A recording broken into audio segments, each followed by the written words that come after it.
What's up, Taurus? I had to start over on your thing because I can't seem to get my words to word right. But, hey, welcome. If you found your way here, this is just going to be a quick reading for Taurus. Going to take a quick look at energies before the eclipse and after. I kind of got to pull it out and get a gauge for whether or not it's telling me before Pisces or if we're kind of looking at before the upcoming Virgo, and then what the after is, obviously, if that's your now, if it's referring to Pisces, or if it's after Virgo, if it's referring to the solar eclipse that we're about to have on the 21st. But yeah, just a quick little message. I don't have any downloads or anything specific. Actually, that's not true. That is not true. I had a message. Not a message, a thought. It was a thought. I was looking at something or listening. I don't remember what I was doing exactly, but I was kind of in my own little process. And suddenly I said, that's impossible. And I realized as soon as the word came out of my mouth, that is not a word I use in my vocabulary. Not sure how that pertains to your message, or if it pertains to your message at all. I think that's the only thing I got. It's not a word that I have ever used, not even really in the sense to say that something isn't impossible. Like, I tend to use the word possible instead of impossible. Like, yeah, I don't know. Maybe you needed to hear that for some reason or another. Let's just dive in and see. I'm just going to get 3 from each deck real quick. And all right, this is before we have, looks like an offer someone was thinking about making. We have an Ace of Swords. They were coming to some sort of decision, and a Page of Cups. Interesting. All right, on the bottom of the deck, we have Death, the 8 of Cups, and the 10 of Cups. Looks like somebody might have walked away or turned their back on a 10 of Cups here. I hope that wasn't you. Queen of Swords and the Magician and the High Priestess with the 7 of Cups. I don't know.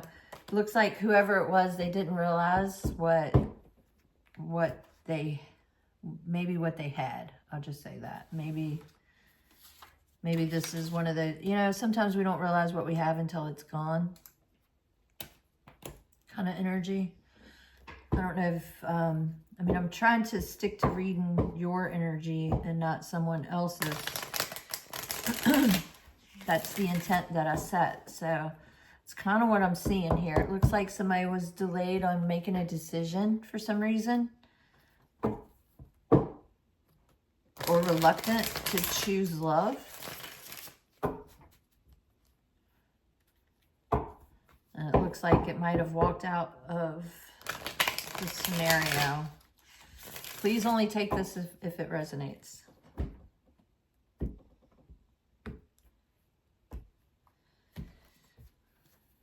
All right, let's see what happens after.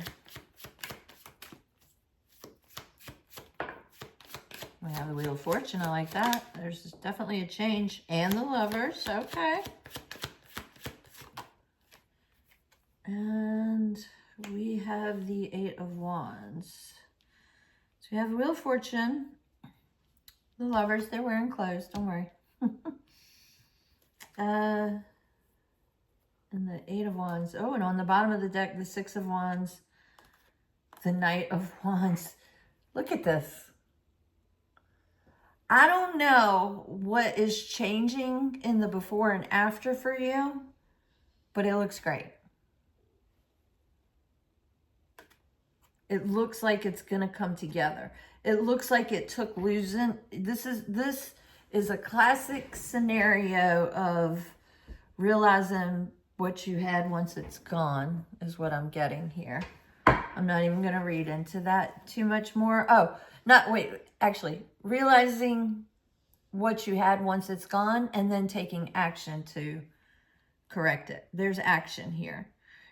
There's it might be a job, it might not be a lover, but I mean, the lovers are coming out. So I'm feeling it's definitely in terms of another soul, another energy that you are connected to.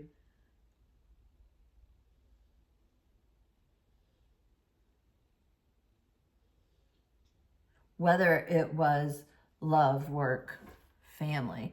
It doesn't feel like family. This is feeling like love or work related. But there's a lot of success here.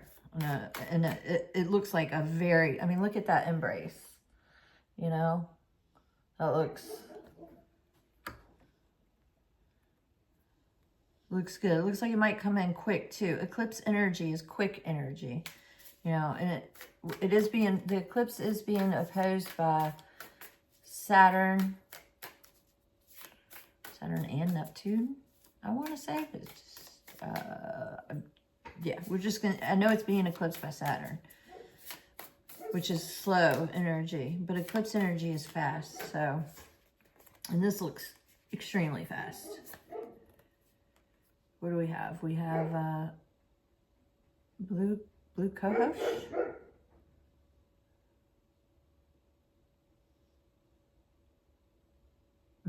Interesting. I'm getting a lot of different messages off of this. Kind of like wildflower energy.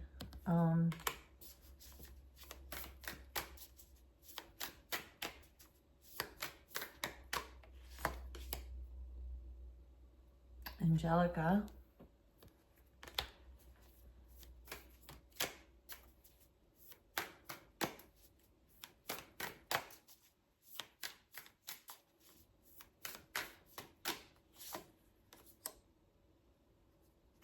And passion flower.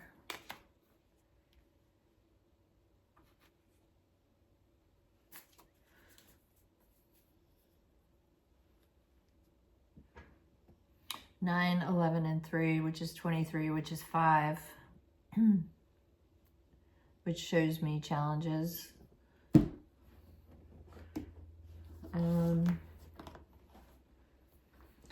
But passion flower, I mean, we know that that's about passion. That's fire energy.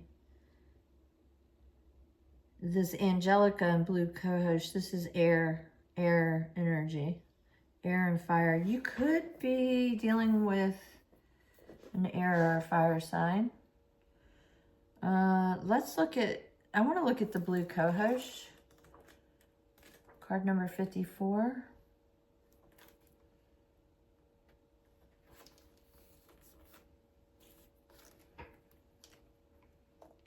Because that's the one that we have in between your Knight of Cups and the Wheel of Fortune.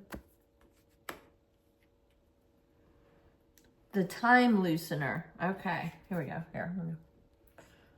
Blue co-host is the forest spirit in physical form. Blue co-host understands the space and time of the wind in the trees, the croak of the frog, the whistle of the bird. Blue co-host is exactly right here and right now and everywhere all the time. For many humans, this form of existence is hard to grasp and even harder to inhabit. We often want to jump ahead of our present moment to plan, control, and understand the future. Linearity is a vehicle to narrow and confine. Hunger for control, productivity, and certain outcomes prevents and even destroys the possibility for spontaneity, true opportunity, and surprise. Blue co-host will dispel these notions as the falsity that they are, allowing you to ride the currents in the air and be exactly here, right now. If you're feeling worn out or fuzzy, you need the support of blue cohosh. If you find yourself distracted, easily disturbed by incoming thoughts, or struggling to feel a sense of yourself in the present moment, blue cohosh is whispering in your ear. Feeling reactive means you are not grounded, not responding from an innate truth within, but instead responding to what others are saying, doing, or putting out in the world. Reactions are mirrors of those we are interacting with. They are not true to us. Invite blue cohosh to release you from chasing this mirror's illusion, from following the addictive patterns of drama and conflict. Let thoughts arise, show up, and then let blue cohosh slide them away, making feelings and energies as slippery as the river current moving on.